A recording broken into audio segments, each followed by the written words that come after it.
Hello everyone. तो आज के वीडियो हम क्लास 12th के most important question previous year से छांट करके लाए हैं। तो सारा चुनिंदा क्वेश्चन है, आप लोग एक बार जरूर देख ले ताकि आपको अंग्रेजी में अच्छे मार्क आ सके। यदि विश्वास नहीं है तो एक बार पूरा जो है ना, एक बार कम से कम रिवाइज कर लीजिए ताकि कल पता चल सके कि आपके एग्जाम में कैसा क्वेश्चन आया था। तो आप लोग जरूर 100% करेक्ट करके आइएगा। तो चलिए हम वीडियो को स्टार्ट करते हैं और टाइम को उतना वेस्ट नहीं करना है। तो फटाफट यहाँ से चलिए क्वेश्चन हम देख लेते हैं। तो देखिए मेरा पहला क्वेश्चन है कि the Gitanjali has by written by, यहाँ से हैज बीन रिटर्न बाय कौन हो जाएगा? तो गीतांजलि जो है किसने लिखा था? तो ये किसका था? तो ये था रविंद्रनाथ टैगोर का। तो ऑप्शन नंबर जो होगा इसका बी करेक्ट हो जाएगा। याद रख लीजिएगा, रविंद्रनाथ टैगोर, गीतांजलि तो रविंद्रनाथ टैगोर। चलिए दूसरा हो जाएगा कि देखिए दूसरा क्वेश्चन है मेरा कि in the 18th century dash published a dictionary of a English language. तो इंग्लिश लैंग्वेज में जो पब्लिश किया गया था ये किसने किया था? तो ये किया था सैमुअल जॉनसन ने। तो ऑप्शन नंबर जो होगा इसका बी करेक्ट हो जाएगा, सैमुअल जॉनसन। चलिए क्वेश्चन नंबर हम 3 देख लेते हैं। क्वेश्चन नंबर 3 है मेरा कि the poem is a patriotic poem. इनमें से जो बता रहा है कि इनमें से कौन सा जो है ना पोएम पैट्रियोटिक मतलब देशभक्ति पोएम है। तो ऑप्शन नंबर हो देखिए तो कौन हो जाएगा? तो ऑप्शन नंबर इसमें हो जाएगा सी करेक्ट हो जाएगा, द सोल्जर हो जाएगा। ठीक ना? तो ऑप्शन नंबर इसका सी करेक्ट करेंगे हम। ये सब बार बार जो है ना पूछे गए, एकदम कंटिन्यू पूछे गए हैं एग्जाम में। तो आप लोग जरूर ऐसे क्वेश्चन को एकदम याद रख लीजिएगा। चलिए क्वेश्चन नंबर हम 4 देख लेते हैं। देखिए 4 में है कि Charles Dickens was a novelist of the dash century. तो देखिए चार्ल्स डिकन जो था ये किस मतलब जो है ना सेंचुरी का मतलब जो है ना ये नॉवलिस्ट था। तो ये था 19th सेंचुरी के। तो ऑप्शन नंबर जो होगा इसका बी करेक्ट हो जाएगा, 19th। चलिए क्वेश्चन नंबर हम 5 देख लेते हैं। क्वेश्चन नंबर 5 है मेरा कि विटमैन वाज डैश पोएट। देखिए विटमैन जो था वो किसका पोएट था? ये यहाँ से हो जाएगा एन अमेरिकन हो जाएगा। कौन सा कौन था ये? तो अमेरिकन पोएट था। तो ऑप्शन नंबर जो होगा इसका बी करेक्ट हो जाएगा, एन अमेरिकन पोएट। तो विटमैन वाज याद रखिएगा कि एन अमेरिकन हो जाएगा। ठीक ना? चलिए क्वेश्चन नंबर हम 6 देख लेते हैं। 6 में है कि human life is no better than. यहाँ बोल रहा है कि human life is no better than, क्या हो जाएगा? Journey, life, death, none. तो ये हो जाएगा डेथ हो जाएगा। ठीक ना? तो human life is no better than death हो जाएगा। तो ऑप्शन नंबर इसका सी करेक्ट हो जाएगा। चलिए क्वेश्चन नंबर हम 7 देख लेते हैं। क्वेश्चन नंबर 7 है मेरा कि doctor Zakir Hussain feels greatly obliged to the people of dash. क्या हो जाएगा? यहाँ से देखिए तो ऑब्लिग्ड ऑफ तो नेपाल, इंडियन, पाकिस्तान, चाइना। तो ऑप्शन नंबर जो होगा इसका इंडिया हो जाएगा। कौन हो जाएगा? तो ऑप्शन नंबर जो होगा इसका बी करेक्ट हो जाएगा, इंडिया। चलिए क्वेश्चन नंबर हम 8 देख लेते हैं। क्वेश्चन नंबर 8 है मेरा कि the opening section of song of my self is, यहाँ से इंटाइल्ड, यहाँ से हो जाएगा हैज। तो यहाँ से देखिए तो ये बोल रहा है कि the opening section of song of my self. तो ये किस पे आधारित था? तो ये हो जाएगा देखिए तो आई सेलिब्रेटेड माई सेल्फ हो जाएगा। तो ऑप्शन नंबर इसका बी करेक्ट हो जाएगा। चलिए क्वेश्चन नंबर 9 देख लेते हैं हम। तो क्वेश्चन नंबर 9 है मेरा कि who is dash speaker in a song of my self. तो सॉन्ग ऑफ माई सेल्फ का जो स्पीकर कौन थे? तो ये थे वो यहाँ से वाल्ट व्हिटमैन हो जाएगा। कौन हो जाएगा? तो वाल्ट व्हिटमैन। तो ऑप्शन नंबर जो होगा इसका एक करेक्ट याद रखिएगा, मतलब जो है ना वाल्ट व्हिटमैन हो जाएगा। चलिए क्वेश्चन नंबर हम 10 देख लेते हैं। तो देखिए क्वेश्चन नंबर 10 है मेरा कि English used since AD 1500 till नॉ इज कॉल्ड डैश इंग्लिश। देखिए 1500 ईस्वी जो है ना अब तक का इंग्लिश को हम क्या बोलेंगे? मतलब यहाँ से जो इंग्लिश यूज होता है तो इसको हम क्या बोलेंगे? Old, middle, modern, none of this. देखिए 1500 ईस्वी जो है ना अभी तक जो चल रहा है इसको हम क्या बोलेंगे? तो मॉडर्न इंग्लिश हो जाएगा। तो ऑप्शन नंबर जो होगा इसका सी करेक्ट हो जाएगा, मॉडर्न। चलिए क्वेश्चन नंबर हम 11 देख लेते हैं। क्वेश्चन नंबर 11 है मेरा कि the development of was helped by the introduction of the printing technology. तो यहाँ से बोल रहा है कि डेवलपमेंट ऑफ वाज हेल्प्ड, जब इंट्रोडक्शन ऑफ प्रिंटिंग टेक्नोलॉजी, जब डेवलपमेंट हुआ मतलब जो है ना सहायक क्या हुआ टेक्नोलॉजी में, तो ये किस इंग्लिश में हुआ है, तो ये जो हुआ है ये मॉडर्न इंग्लिश हो जाएगा। कौन हो जाएगा, तो मॉडर्न इंग्लिश। ऑप्शन नंबर जो होगा इसका बी करेक्ट हो जाएगा, मॉडर्न इंग्लिश। तो ये सब जो है ना एकदम बार बार क्वेश्चन पूछे जाते हैं कंटिन्यू, तो याद रख लीजिएगा इस ऐसे क्वेश्चन को। चलिए क्वेश्चन नंबर हम 12 देख लेते हैं। देखिए क्वेश्चन नंबर 12 में है कि which of the flowing language is the youngest.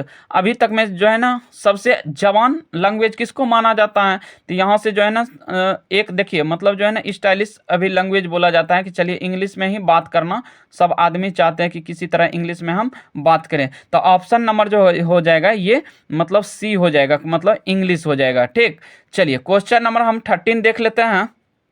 Question number 13 है मेरा कि dash is the synonym of the drama. देखिए साइनोनिम्स मतलब क्या होता है कि इसके समान वर्ड इनमें से कौन सा है, तो साइनोनिम और एंटोनिम्स आप लोग पढ़े होंगे। तो साइनोनिम्स होता है कि जो समान शब्द दे, और एंटोनिम्स क्या होता है उसका विपरीतार्थक शब्द होता है। तो यहाँ से पूछ रहा है साइनोनिम पूछ रहा है हमसे, तो साइनोनिम ड्रामा का जो साइनोनिम होगा ये हो जाएगा, कौन हो जाएगा, देखिए ऑप्शन ए है एक्टिंग, बी है डायलॉग, और सी में है स्टेज, और डी में है प्ले। तो देखिए ड्रामा जो है ना, ड्रामा का इसका सिनोनिम्स हो जाएगा प्ले हो जाएगा, तो याद रखिएगा ये प्ले हो जाएगा। चलिए क्वेश्चन नंबर हम 14 देख लेते हैं।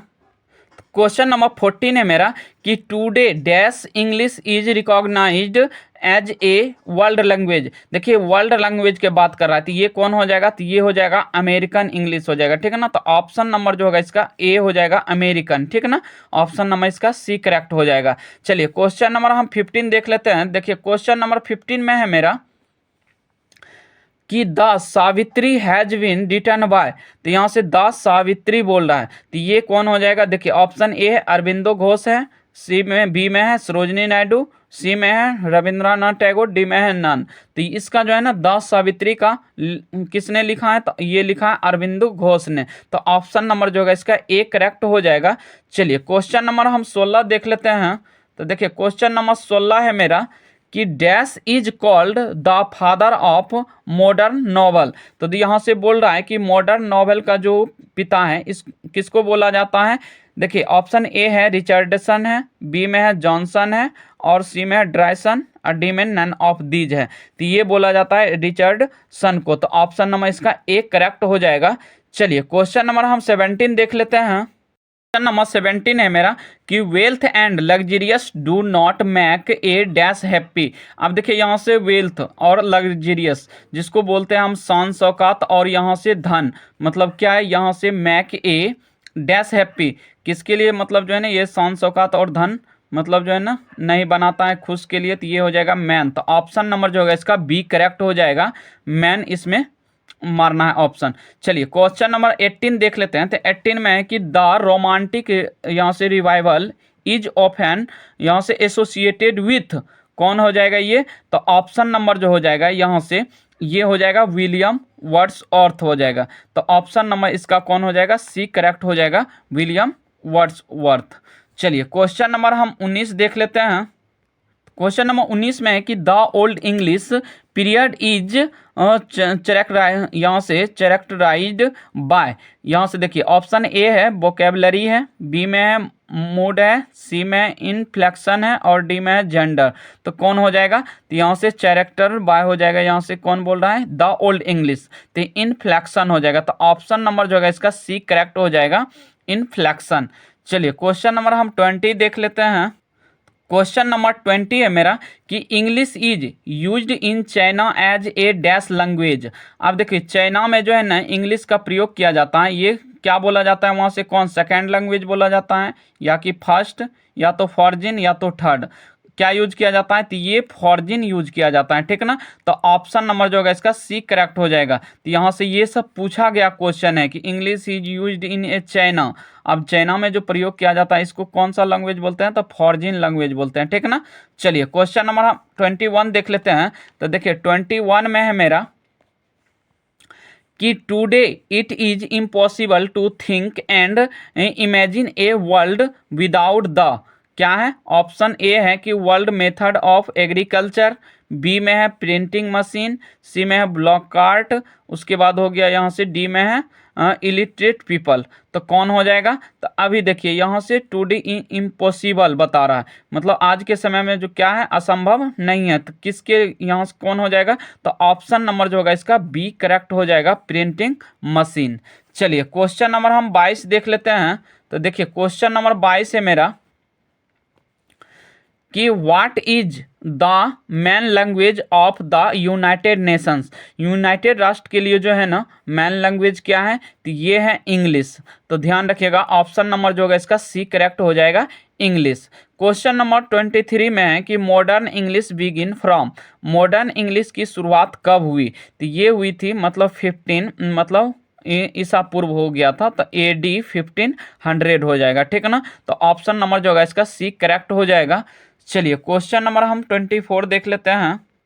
क्वेश्चन नंबर 24 है मेरा कि KN दारूवाला, मतलब हो गया KN दारूवाला रिसीव्ड, यहाँ से हो जाएगा साहित्य अकादमी अवार्ड इन, मतलब KN दारूवाला का जो साहित्य पुरस्कार अकादमी पुरस्कार मिला था ये कब मिला था? तो ये मिला था 1984 में, ठीक ना। तो 1984 हो जाएगा। तो ऑप्शन नंबर जो होगा इसका बी करेक्ट हो जाएगा, 1984 1984 में। चलिए क्वेश्चन नंबर 25 में है कि who has composed the poem ode to autumn, यहाँ से ऑटम हो जाएगा। तो देखिए ऑट टू ऑटम का जो मतलब जो है ना ये मतलब कौन सा पोयम है, किसने मतलब कंपोज्ड किया है, लिखा है? तो ये हो जाएगा किट्स, मतलब जॉन किट्स हो जाएगा। तो ऑप्शन नंबर जो होगा इसका ए करेक्ट हो जाएगा, जॉन किट। चलिए क्वेश्चन नंबर हम 26 देख लेते हैं। क्वेश्चन नंबर 26 है कि ought to autumn is return in. देखिए और टू अंटम जो है ये किस ईस्वी में मतलब जो है ना लिखा गया था? तो ये लिखा गया था मतलब 1819 में। तो ऑप्शन नंबर जो होगा इसका ए करेक्ट हो जाएगा। तो ये सारा क्वेश्चन जितने भी लिए ये सारा जो है ना बार बार रिपीट किए जाते हैं क्वेश्चन बोर्ड में। तो आप लोग जरूर इसको अंत तक देखिए ताकि आपको देखिए कल कितने मज़ा आने वाला है एग्जाम में। चलिए क्वेश्चन नंबर हम 27 देख लेते हैं। देखिए 27 में है कि KN दारोवाला, मतलब KN Daruwalla has been a well known poet as well as. तो यहाँ से ए क्या हो जाएगा? तो बताइए KN दारोवाला जो है ना किस नाम से मतलब जो है ना फेमस है? तो ये नॉवेलिस्ट है, मतलब उपन्यासकार है, ड्रामिस्ट है, शॉर्ट स्टोरी, उसके बाद नन। तो ये हो जाएगा शॉर्ट स्टोरी के, ठीक ना। तो ऑप्शन नंबर जो होगा इसका सी करेक्ट हो जाएगा, शॉर्ट स्टोरी। चलिए क्वेश्चन नंबर हम 28 देख लेते हैं।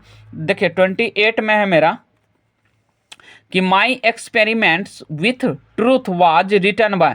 तो यहाँ से ट्रूथ विथ ट्रूथ वाज के रिटर्न कौन किया था? नेहरू जी, महात्मा गांधी, अब्दुल कलाम आज़ाद, नन। तो ये कौन हो जाएगा? तो ये हो जाएगा महात्मा गांधी, ठीक ना। तो विथ ट्रूथ मतलब सदा हमेशा क्या बोलना चाहिए? सत्य बोलना चाहिए। किसने कहा था? तो ये कहा था महात्मा गांधी पे ये एक्सपेरिमेंट किया गया था, ठीक ना। चलिए क्वेश्चन नंबर हम 29 देख लेते हैं। देखिए 29 में है कि the mind is a restless word which always remains. तो यहाँ से क्या हो जाएगा? देखिए हमेशा क्या बोलता है? देखिए the mind is a restless bird which always remains. तो ये हो जाएगा कौन? अनसेटिस्फाइड हो जाएगा। तो ऑप्शन नंबर जो होगा इसका बी करेक्ट हो जाएगा, अनसेटिस्फाइड। चलिए क्वेश्चन नंबर 30 है मेरा कि Germaine Greer is a famous dash writer. अब देखिए जर्मेनी गिरियर मतलब एक कौन सा मतलब जो है ना फेमस लेखक था, किसका? तो ये हो जाएगा फेमिनिस्ट हो जाएगा। तो फेमिनिस्ट ऑप्शन नंबर जो होगा इसका बी करेक्ट हो जाएगा।